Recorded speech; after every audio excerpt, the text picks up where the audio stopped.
We're going to talk about one composition technique which can completely transform your photography. It's one easy way to dramatically improve your photos, but actually it can be a little bit tricky to grasp this for all kinds of different photography. We're going to talk about finding the subject within your photos.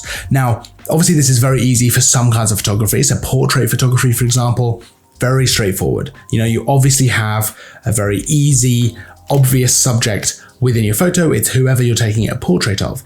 But that's not always as easy when it comes to landscape, street photography, maybe, food photography, all this kind of stuff. Every single photo should have a subject. Maybe there are some exceptions, but almost every photo should have a subject, and this essentially acts as the anchor for the photo.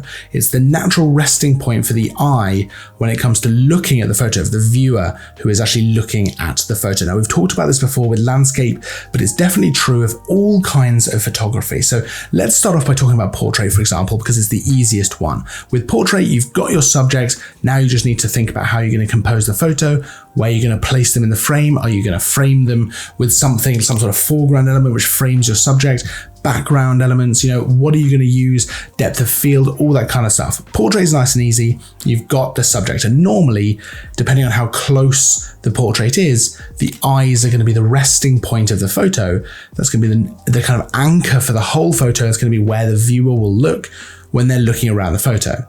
But when it comes to landscape, it's not as straightforward. When you look out at a nice vista, it can be fantastic. When you're actually there and you're going for a walk, you can get a very, very beautiful view, but that doesn't automatically make it a great photo. And what you need to actually find within that view is an anchor point, a subject within that landscape, which is going to be the natural resting point for the eye.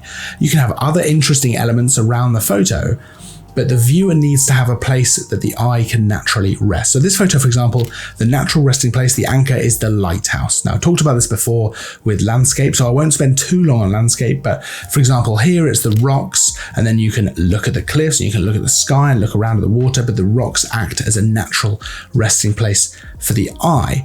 So that's what you need to find within your photo. A good view, like this one, for example, which looked fantastic, but there's no actual anchor, there's no obvious subject, so it's a bit messy. It doesn't work properly as a photo, and you need an anchor point in that photo. Street photography, you need to find a subject. So I see a lot of street photos that are kind of nothing. They're kind of not of anything. They are just sort of snapped without really thinking.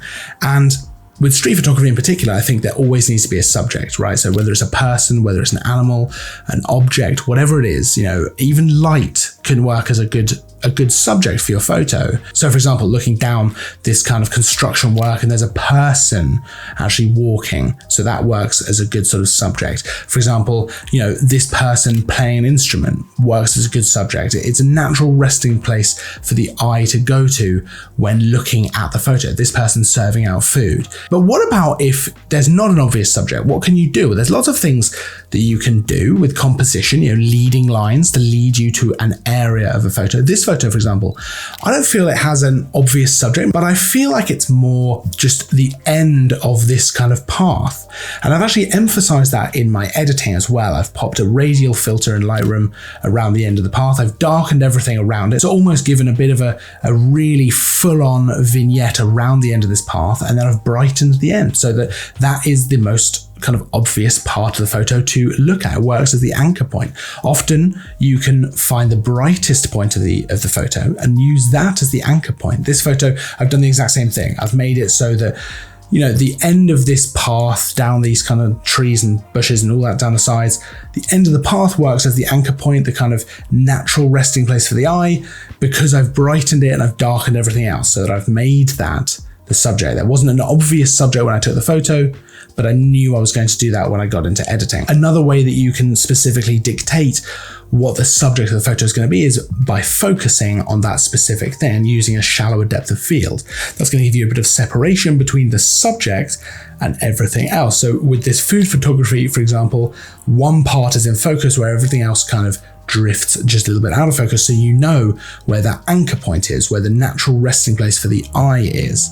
Sometimes you don't need to do that. Sometimes it's kind of obvious and you've got a nice central subject, super easy, but sometimes you do need to play around a little bit with the focus, and that can be one way of enhancing things. Another thing with, especially with food photography or really any kind of flat lay or anything like that, again, you can brighten the subject in editing. You can pop a little filter around that and just brighten that area, maybe darken everywhere else. Not enough to really notice that one area is weirdly bright or the rest is weirdly dark, but just subtly enough that it actually just informs the viewer, this is the most important part of the image. This is the anchor point. This is the natural resting place. And it's going to bring your photos from kind of down here or kind of good still, but all the way up to really great photos. This is the way to really enhance your photography. And it really gets you thinking, especially for me, when I kind of work this out and I kind of use this technique, when I'd be doing landscape photography, you know, I'd see a spectacular view, right? But if there's not a great subject, I would look around more for the composition.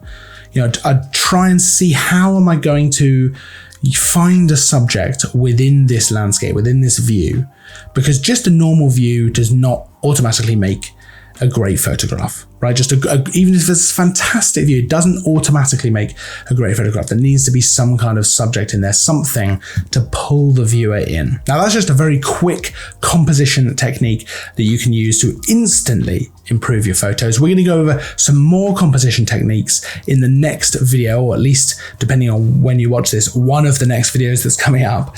Of course, if you have any tips of your own for finding the subject, I'd love to hear them down in the comments as well. There's a full list of all the kit used for all the photos in this video as well, and this video, of course, down in the description. Of course, if you enjoyed the video, don't forget to like and subscribe. I will see you in the next video, and as always, thanks for watching.